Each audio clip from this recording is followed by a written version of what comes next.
Top of the morning to everybody. My name is Taylor Delhagen, and I teach 10th grade world history out in Brooklyn, New York. Now, when I tell people that I'm a history teacher, I get one of three different reactions. The first is, "God bless you, my child." The second one is usually from the grandmothers in the crowd, and they say something along the lines of, "Oh, that's so sweet of you." The third reaction that I get is the most frequent, and it's just a simple question of just, "But why?" There we go.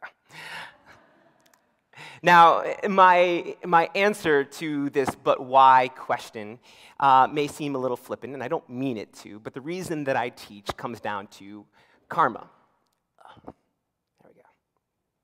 Now, in order to explain this, I'm going to have to take you back to my high school career, circa 2000, when I myself found myself in a 10th grade history classroom. You see, day after day, I would enter into Mr. Hollenbeck's class, my 10th grade world history teacher, and I would enter in a way that was probably a little cocky, smart, totally wise, as all sophomores are, and would engage in discourse with Mr. Hollenbeck that I myself found fruitful. He found disruptive and would eventually lead me to be escorted out and brought to the principal's office. It wasn't so bad at this point that Mr. Hollenbeck said that I wasn't worth his time or that he didn't want me in that class. At this point in high school, I could read, and I could write fairly well. There was also the silver lining of the secretaries in the office. I found them to be quite motherly. They found me to be charming, of course. And there were certainly worse things that were going on in the world and in my life. A month into school, I found that I had my own desk and chair in the principal's office, and I brought it upon myself to read the entire New York State Global History and Geography textbook. I actually found it to be quite interesting, albeit one-dimensional, though I could never find myself to admit that to any of my peers. You see, I was that voice against the oppressive regime of Mr. Hollenbeck's class. Nah. So, at the end of the year, my principal, bless his heart, he invited me into his office yet again, and he sat me down and he said, "Taylor, you have successfully been asked to leave class 175 out of 180 class periods." My obvious reaction was one of shock. I think I said something along the lines of, it's got to be an attendance error. I definitely don't remember those 5 days. That didn't help my situation. So fast forward past my high school graduation, find myself here at the College of Wooster as a senior, and I applied to the prestigious Teach for America program. Stated mission is to enlist, develop, and mobilize our nation's most promising future leaders to grow and strengthen the movement for educational equity and excellence. Now, it shocked me to get in, but you can imagine, based on the story that I just told you, how it shocked my hometown. My teachers in high school said, "Ah, right, he'll get his." Even my parents, bless them, they said things along the lines of like, "Are you sure? You know," even my grandma, she looked like this when she found out, and she said, "It didn't go so well for you the first time around. Why do you want to go back?" I mean, if anybody's supposed to be in your corner, it's got to be your Italian grandmother. So I did not heed their advice, and instead I found myself in the classroom. And the first couple of months, ask any new teacher, they're shaky at best, right? I was facing barriers that I had never faced before. I was tired. I was very, very tired, and I was ready to do some soul searching. And by soul searching, I mean take a look at those law school applications that I had put off to the side. You see, I was struggling with a student named Geddison. Geddison he appeared happy, he was witty. Each day, he would enter into my 10th grade global class that I was now teaching, and he would enter in cocky, smart, and totally wise, as all sophomores are, and he would engage in discourse with me that he found fruitful. I did not, and would eventually have to escort him down to the principal's office. Uh, now I was that oppressive regime, right? Like, what happened there? So, what did I do? I did some reflecting, and I realized that there was a long list of teachers that I had mistreated when I was in high school. At the top of that list, of course, as you can probably imagine, was Mr. Hollenbeck. I did a little detective work, tracked down his email address, and I shot him off a message. And the message was something along the lines of, "Dear Mr. Hollenbeck, this is your old student, Taylor Delhagen. Believe it or not, I'm a teacher. Yeah. You have any words of advice that could be helpful to me now? I'm struggling," and yada, yada, yada, blah, blah, blah, insert self-righteous line. Warmly, Taylor Delhagen. Send. Close laptop, go to bed.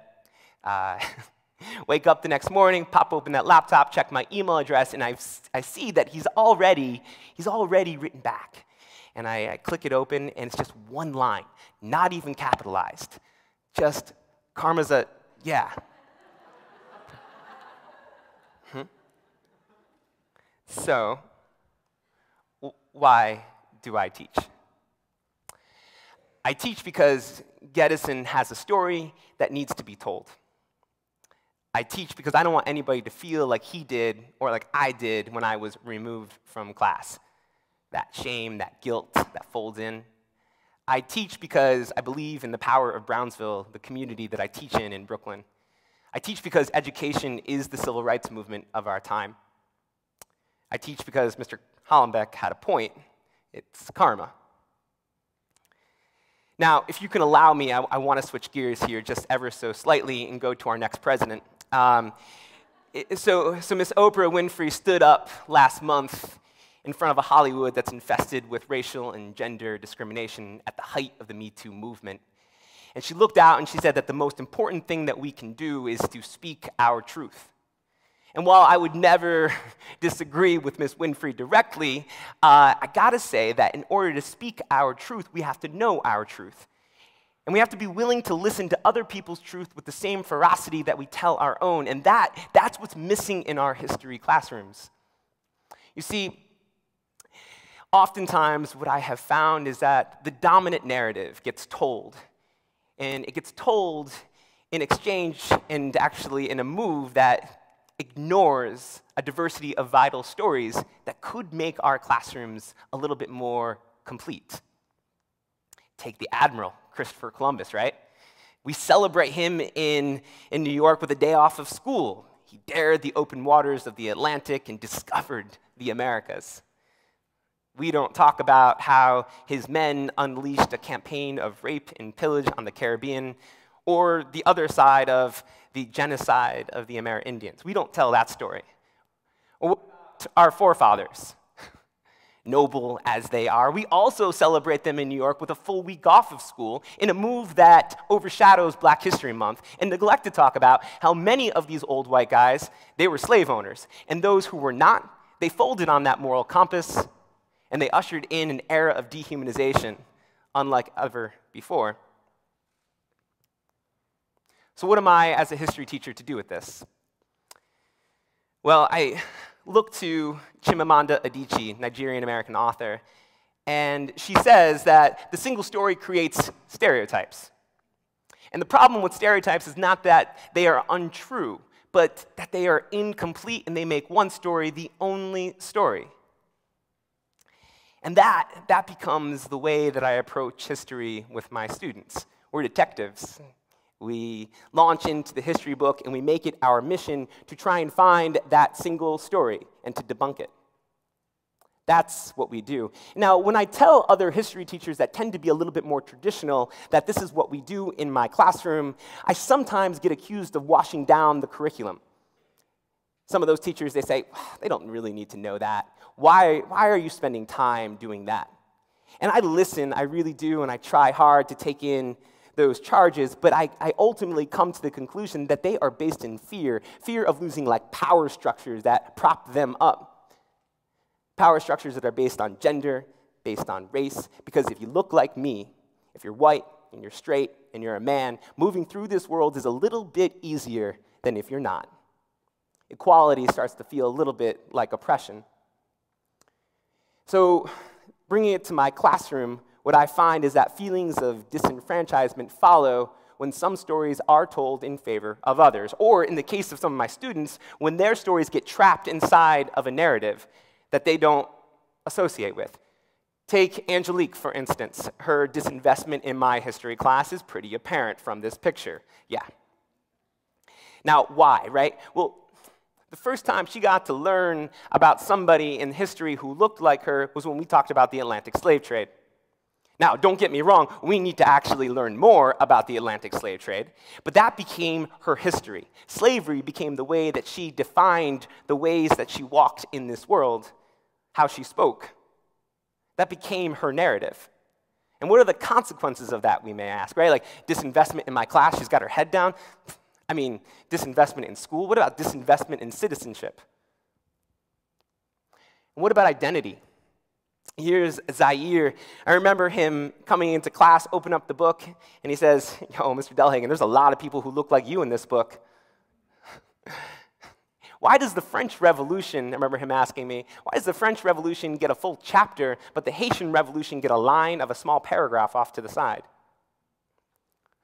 So, I did what any self-respecting graduate of the College of Wooster would do. I figured out how to do another independent study with this. And I made my way east to India. Now, why India, right? Well, I was able to land this Fulbright research grant that paved the way there. But India was a great place to unpack this single story craziness because of the diversity that exists there, just like it does here in the United States.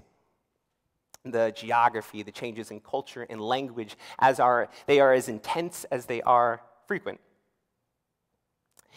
Additionally, that opens up certain hierarchies to study. Patriarchy, for instance, Muslim versus Hindu, North versus the South. The Indian freedom movement is also a highly engaging chapter in my curriculum. My students love it. They love diving into the writings on Satyagraha, and they find a deep solidarity with his calls for home rule. But what we find is that just like the civil rights movement in our study of it almost focuses primarily on Dr. King, we focus almost primarily on Gandhiji. India didn't break away from the most powerful empire in the world because of one man and his spinning wheel. It was the collection of stories, it was the collective leadership from across the subcontinent that wove independence. So, my wife and I, we set to work. We wanted to visit as many classrooms as we could get into. We went from Karnataka to Kerala, from Tamil Nadu up to Sikkim, from Darjeeling to Delhi, Mumbai to Kashmir. We wanted to see and hear and feel how history was being taught in classrooms. We conducted interviews with students and with teachers to unpack the feelings and the perspectives that they had about the Indian freedom movement. And what we found was that the single story that existed here existed there as well. Lighter-skinned Hindus from upper castes controlled the narrative, while darker-skinned Muslims were often vilified or silenced. And what were we to do with this data collection that we had? Well, we didn't feel as if it was our place to tell somebody else's story. So instead, what we did was we scoured the archives, we collected as many speeches and writings as we could get our hands on, and we crafted a seminal curriculum that followed the chronology of the Indian freedom movement. We wanted to debunk this single story, and we wanted to weave a narrative that was more complete. And so we put it together in a nice packaged curriculum and called it Teaching the Whole Story, Threads of a Chakra. Went from 1857 with the Sepoy Mutiny and writings all the way up until 1947 with partition. I like to think that as Gandhi sat and spun on his spinning wheel, what he noticed was that no two threads were the same. That each piece of yarn was individual and beautiful, but yet it was the collective piece of cloth that was able to weave that independence. So I'm going to leave you with this here. These are our prayer flags up in Nepal. Each color represents a different prayer that's designed to flap and fray and sing off into the wind. High up in the loneliest mountain passes of the Himalaya, you can always find prayer flags. They serve as like a sort of North Star, and they allow weary travelers to stay on the path. I like to think that these prayer flags are pretty similar to our own stories.